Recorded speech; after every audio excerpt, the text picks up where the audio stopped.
This podcast is brought to you by Reynolds and Reynolds, the industry leader in automotive technology. Learn how Spark AI, Reynolds' unified AI data layer, can help you unlock your full potential by visiting rey.com/spark-AI. That's rey.com/spark-AI. Welcome to Daily Drive for Wednesday, September 17th, 2025. I'm Kellen Walker in Las Vegas. Today on the show, EV registrations surge for legacy brands while Tesla keeps falling. LG works to limit the customer impact of this month's ICE raid. And JLR's cyber attack fallout spreads to suppliers. Plus, we'll hear from Hyundai Motor Group Executive Chair Euisun Chung about the recent immigration raid in Georgia, plans for U.S. investments, and more. We really want to contribute more in this market. Of course, in the world, we have some geopolitical issue, but we are just focusing on customer. Let's run through all the news you need to know to keep up in the auto industry. EV buyers rushed to dealerships in July to claim the $7,500 tax credit before it expires on September 30th. According to the latest data from S&P Global Mobility, that lifted new electric vehicle registrations at legacy automakers by 27%. Tesla missed out on the July surge. Its 5 models lost ground compared with a year earlier, for a 13% overall decline. Tesla dragged down total EV registrations for the month, as buyers flocked to brands such as Chevrolet, Honda, and Volkswagen. Those brands more than doubled their numbers compared with the same month a year earlier. EV registrations from all brands grew 6% in July. EV share of the light vehicle market rose to 8.9% from 8.5% in July 2024. LG Energy Solution is moving ahead with construction at U.S. plants. That's despite an immigration raid this month at a Georgia battery plant it's building with Hyundai Motor Group. Bob Lee is president of North America for LG Energy Solution. He spoke this week at the Center for Automotive Research Management briefing seminars in Detroit. He called discussions between the South Korean government and the White House about visa reform a positive outcome. After this crisis, the fact that we're placing attention on it, I think could be a good thing. So we're very supportive of this and cautiously optimistic that this type of thing will not happen again. Lee's comments followed a September 4th immigration raid at a joint venture battery plant near Savannah that detained about 475 workers, including more than 300 from South Korea. The workers have since been released and returned home. And the cyber attack that has brought Jaguar Land Rover factories to a standstill is affecting suppliers. Some European parts makers have been forced to pause or scale back their own production.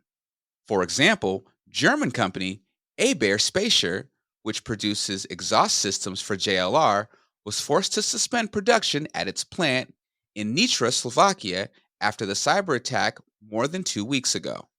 JLR has been grappling with the fallout from the cyber attack, which has disrupted production for a third week. It says its factories will remain closed until at least September 24th.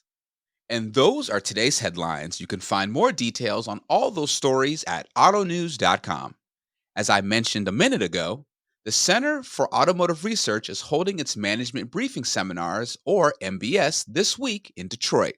It's happening inside Ford's new innovation hub at Michigan Central, the former train station in the city's Corktown neighborhood. Our own Jake Neer spoke with Automotive News supplier reporter John Irwin at the event today. John, thanks for joining us on Daily Drive yet again. Thanks for having me back. So you've been here for the last couple of days at the Center for Automotive Research's MBS, Management Briefing Seminars. What have been some of the highlights for you? Yeah, I mean, it's been interesting so far. It's sort of, there's a lot going on in the auto industry kind of all at once, and you're getting a little taste of it. Everything from, discussions centering around tariffs and trade to, artificial intelligence and machine learning and manufacturing. We've heard from some executives at automakers and suppliers.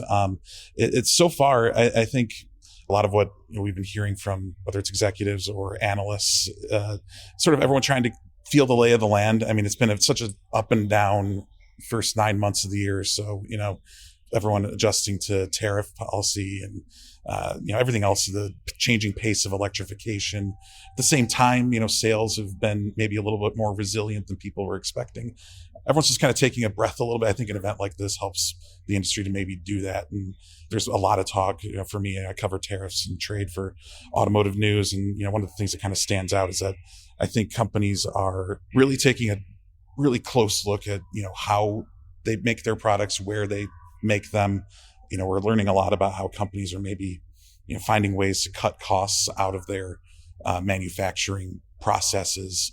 There's certain things that companies are doing, they can't control geopolitics. They can't control even in a lot of ways, consumer demand, but they can, look internally to, find ways to maybe cut costs here or there, innovate a little bit more here or there. And I think that's sort of been the mentality that we're seeing across the supply chain at this point. So yeah, that's kind of been one of the big things that stands out, but it's interesting, this is the first year where they've had it, here in Detroit, and it's sort of, you have a little bit of, everyone in the auto industry, whether it's, automakers, suppliers, kind of everyone coming together and sort of saying, okay, where are we at? Let's figure this out and just go from there. Yeah, MBS happens right on the heels of Automotive News Congress this year and right down the road this time. I think one of the big stories a lot of people have been talking about is the Hyundai LG Energy ICE raid earlier this month. And at Automotive News Congress, we heard from Hyundai Executive Chair Euisun Chung, who our listeners will hear from today on the show. And then just following that here at MBS, Bob Lee from LG Energy spoke here yesterday to sort of, these are sort of like two of the first high profile comments that we've heard from executives on that within the last week or so. What have people been saying here at MBS about that raid? How is it affecting sort of the thinking about investments and how suppliers are trying to figure out what they're going to do about their workforce if they're not, native born Americans? Yeah, that's been a big topic of discussion. Obviously, a big hot button issue right now.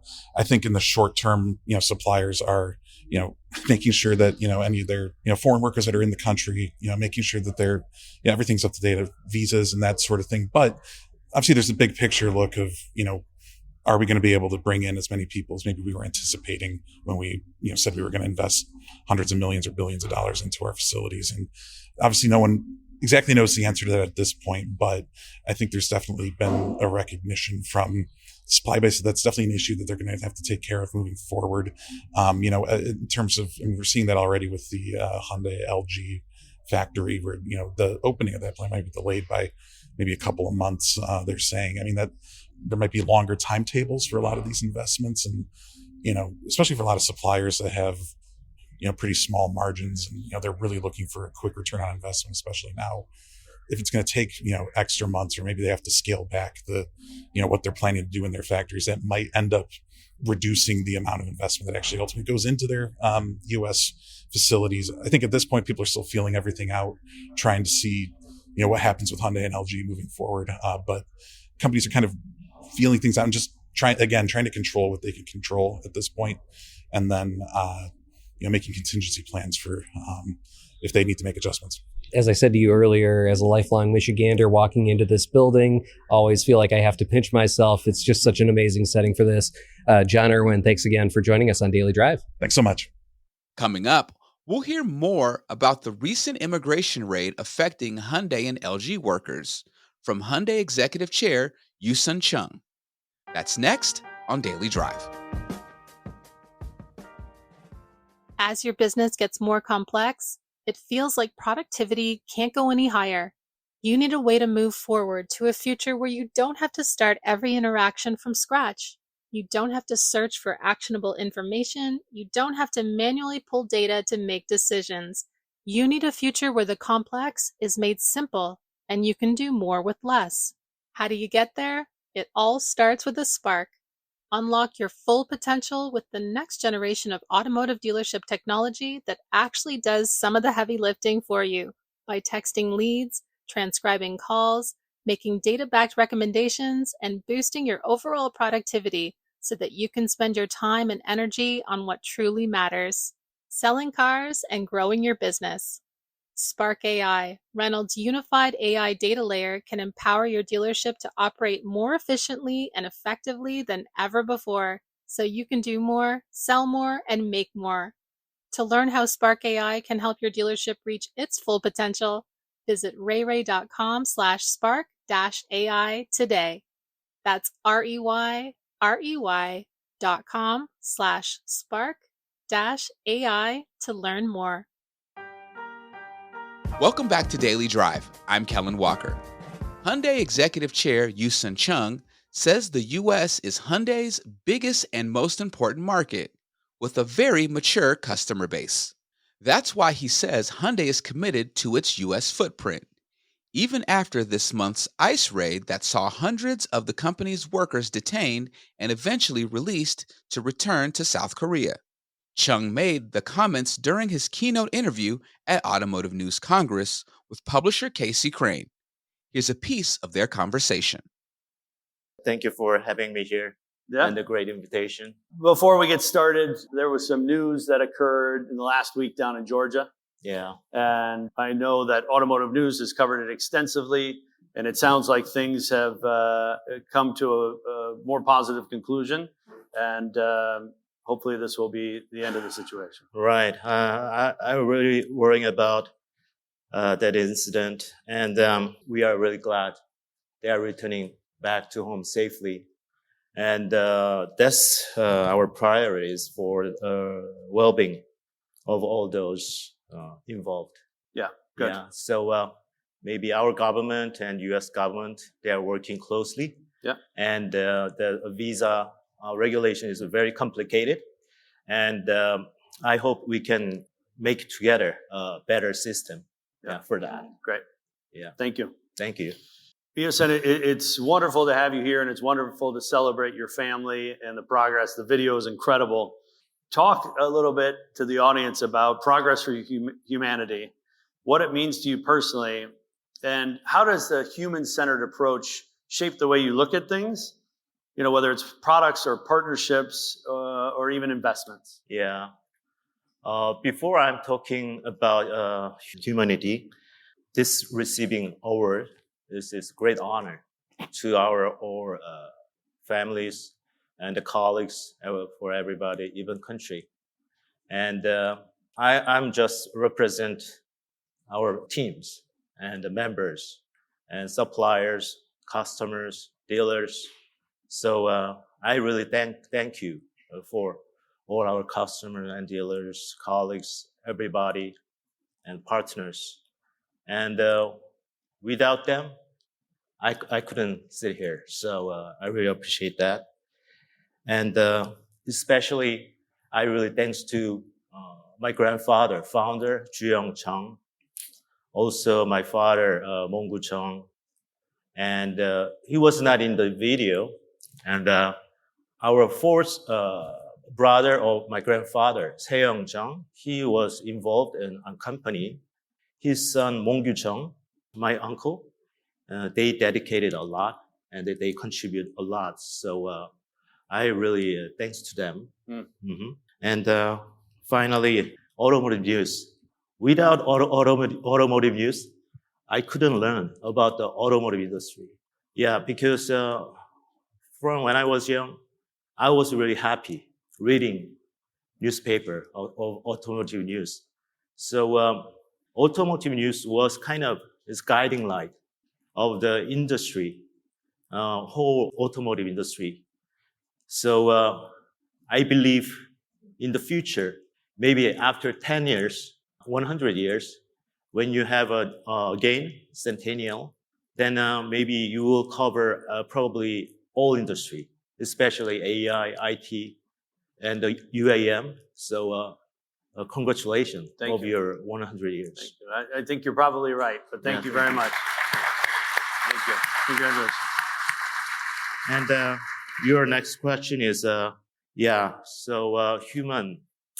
humanity is, in briefly, Progress for Humanity is a part of our human-centered vision.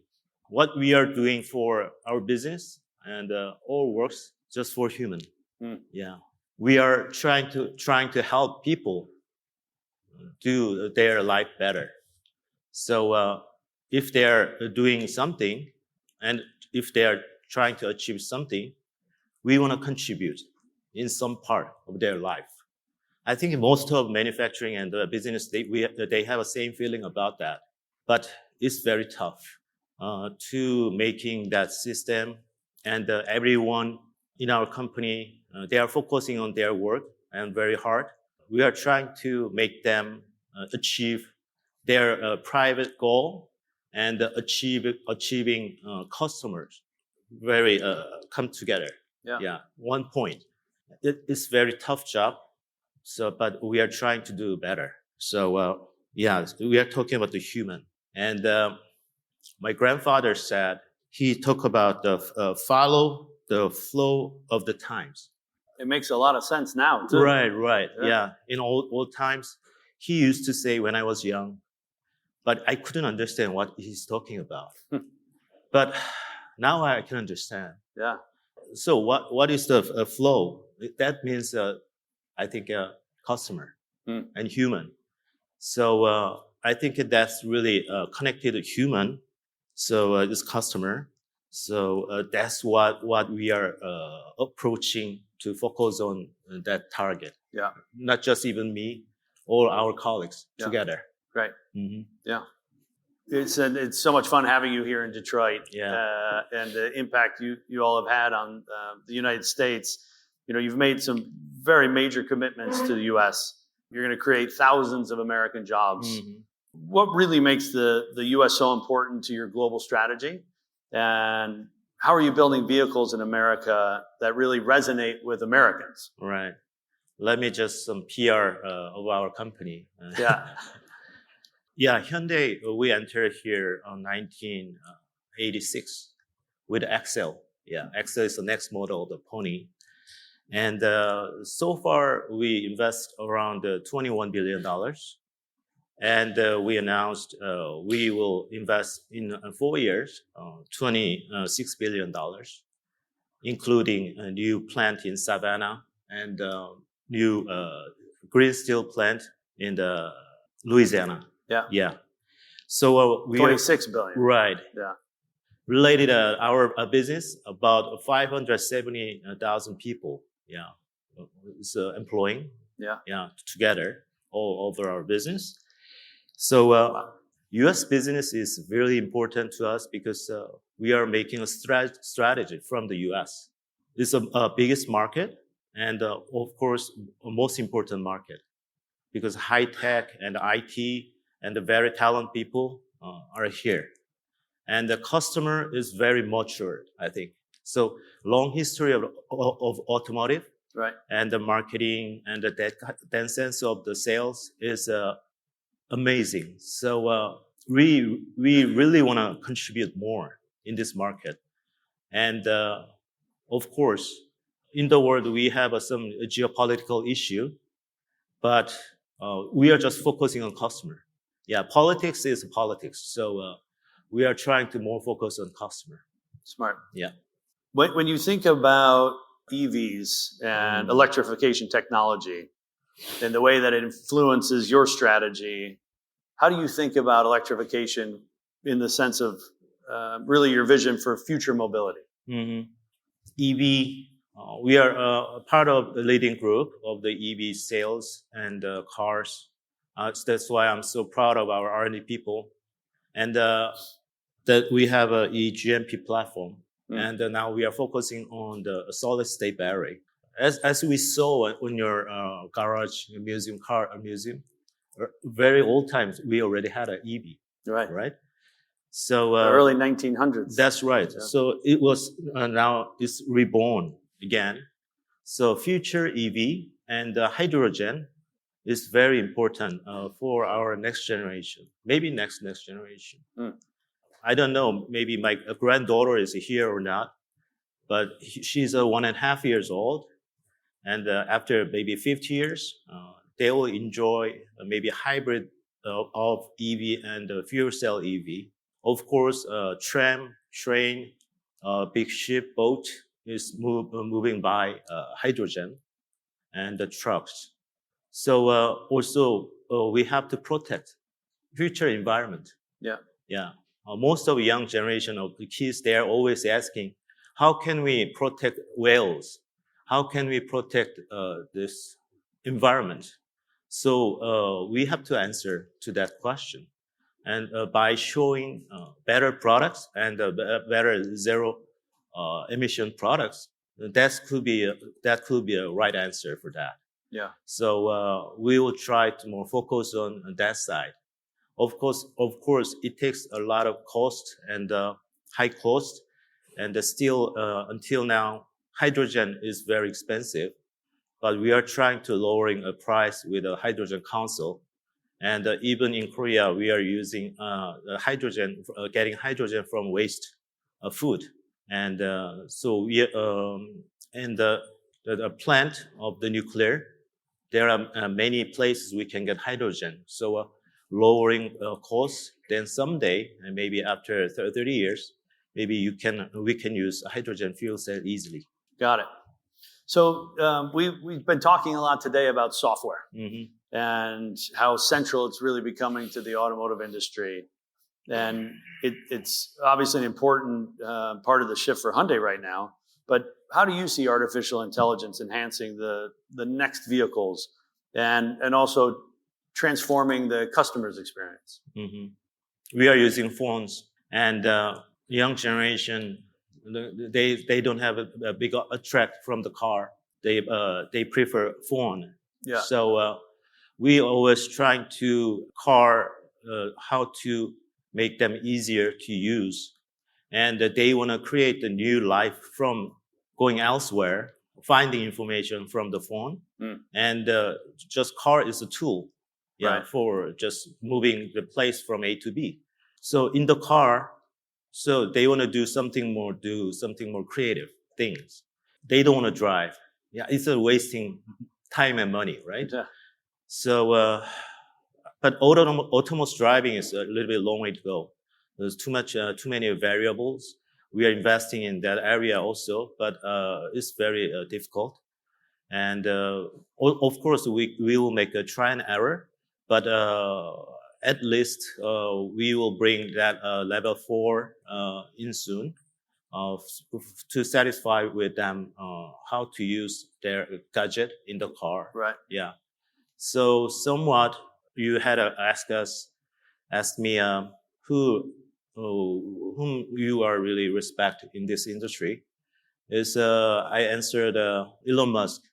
Elon Musk, without him, our industry, even including me, never changed, maybe. So SDB concept and the battery EV concept is developed. He really pushed, reopened that, accelerated, again. Accelerated. So I think he is really, really remarkable for that, doing that. Hyundai Executive Chair Euisun Chung spoke with our publisher Casey Crane at Automotive News Congress in Detroit last week. That's Daily Drive for today. I'm Kellen Walker. Thanks to Automotive News executive producer Jake Neer, as well as our own John Irwin, Lawrence Iliff, and Lindsay Van Hully for their reporting for today's podcast. You can get the latest news on manufacturing, supply chains, and everything happening in the auto industry at autonews.com. Come back tomorrow for a conversation with Asbury Automotive Group's CEO, David Holt.